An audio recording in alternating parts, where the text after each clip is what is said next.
Well, I just received the one camera for planetary photography. It also serves for telescope guidance, for use in telescopes, long guide for long exposure for guidance.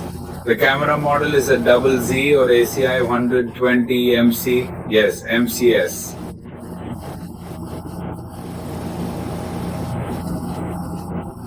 It's a color camera. There is a monochrome version, but this model I bought is in color, meaning I don't need filters to take the pictures. Monochromes are generally better, yes, the images are better, but it takes more processes, the filters, several exposures with different colors. So I decided to start buying these in color. It is an excellent camera for the price ratio. Quality is very good. It is perhaps the most recommended currently on the market to comply with this company. iPoint Scientifics and are one of the best known companies. It is located here. It is also based here in New Jersey. I don't know if in other states it is a camera. I already say the cost quality ratio is very good. Perhaps it is the best on the market according to many references. It costs $100 and $140 and something dollars with tax as well, 151, something like that, I don't know. Without further ado, I am going to proceed to unpack the camera very carefully so that it is not damaged or caked.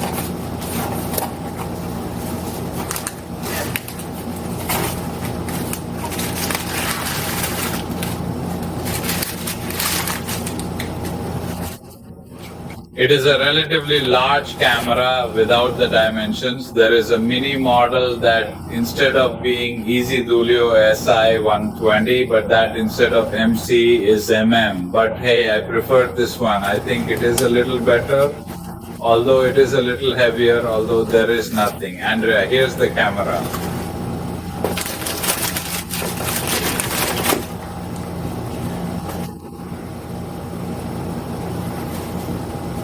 Let's see, the whole element this gives is the camera. Of course, as you can see, it's relatively large. Yes, stop, although he has a so-called fisheye. This is for if you want to take pictures or images.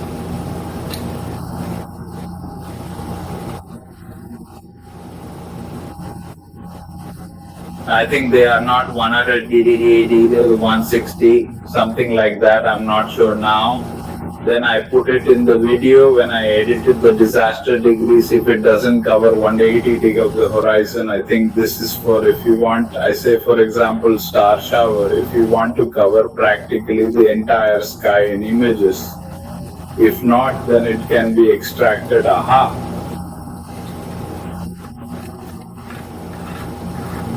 This is an extra element that brings something that is not essential to use as a guided or planetary image. That is, it is not necessary for that, but the other addition, other than to cover the whole sky fell, a fisheye as everyone knows it. So the lens is not the CMOS, the microchip is small. I don't remember exactly the dimensions now. Then I also put it in when I edit the video. I put a text with the characteristics of the, as you can see, it's not big because really for planetary photography you don't need 111 very large sensors, because really if you make it bigger, the only thing you're going to do is more pure areas around the planet generally. What matters is one of the most important things is speed, that is how many frames per second can high speed take. because the idea of planetary photography is to take 100, perhaps thousands of images in a short time and then process it with image processing software. Take the best images of those 100 or thousands. That is, when the sky is in, the image quality is better. Take the best ones within those hundreds or thousands and stake them, that is, make a process as if it were new among all the images. Something like this, to put it in a way, for those who do not understand the topic well, here they have the two connectors, or as I said, this can serve the same for image.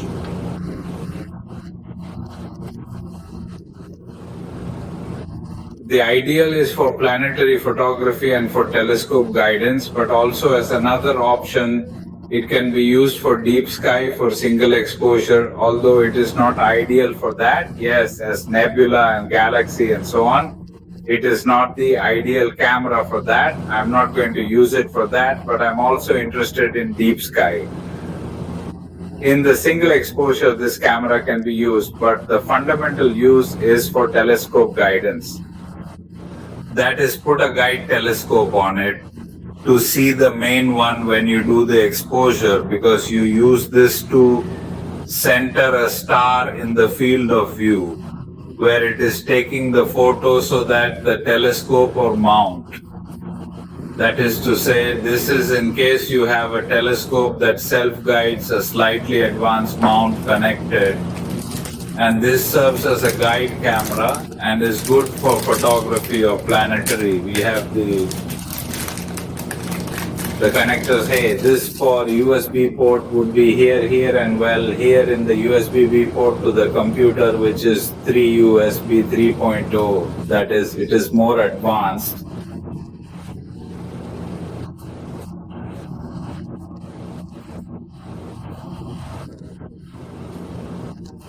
Is it an advantage because it allows you greater speed, greater, will it say, when capturing the video or images here? Well, as everyone sees in USB, we have this connection here that would be here. We are going to open it. What?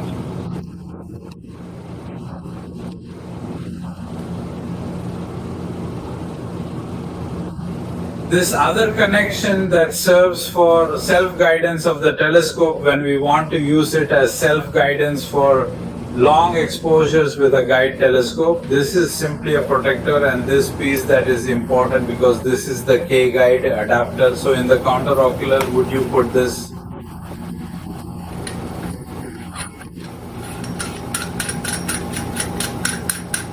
You can even put 1, 225 or inch filters here.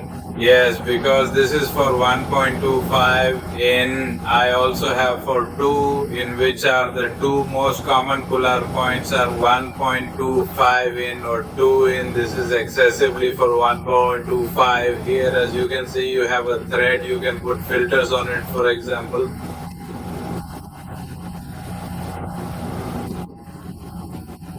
Any type of filter, lunar filter for lunar image or color filters for itself, in this case for the planets. If you want to use it for deep sky photography, you can use the oxygen filter 3. It is widely used for planetary nebulae and so on.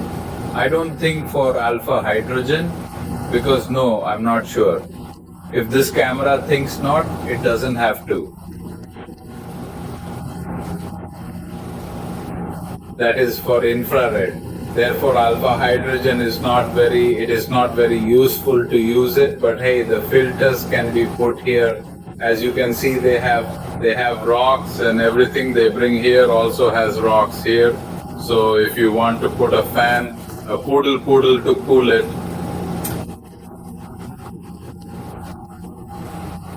This is generally for planetary or for guidance. It is not very practical, but I do want to use it for deep sky photography. The exposure camera that, as I said, can also be used. It's not the ideal camera for that, but it can be used. I have seen decent images taken with deep sky with this camera, since generally for the exhibition area it is ideal to cool down. the camera to avoid electrical thermal noise in the image, and then can you put the fan for the cooler here, as we say. And then, well, the other thing it brings is the manual. I have to read it because it is really the first time I have used this type of camera. I have used it not often, but I have used a webcam for planetarium.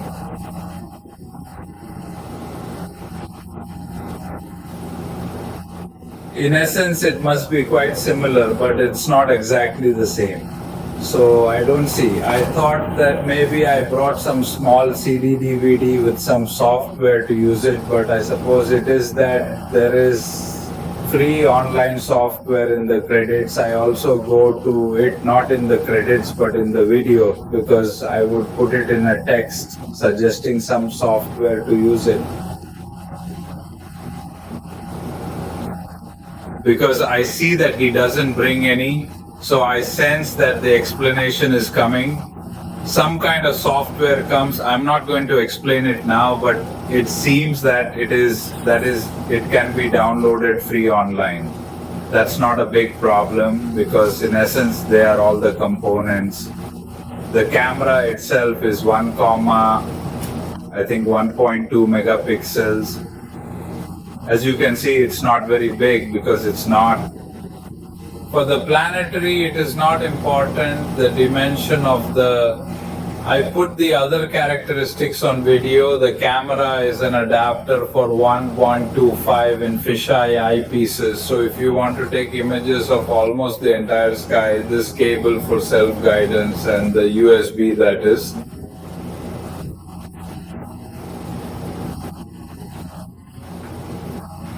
3.0, that is the most modern to take the videos, connect them.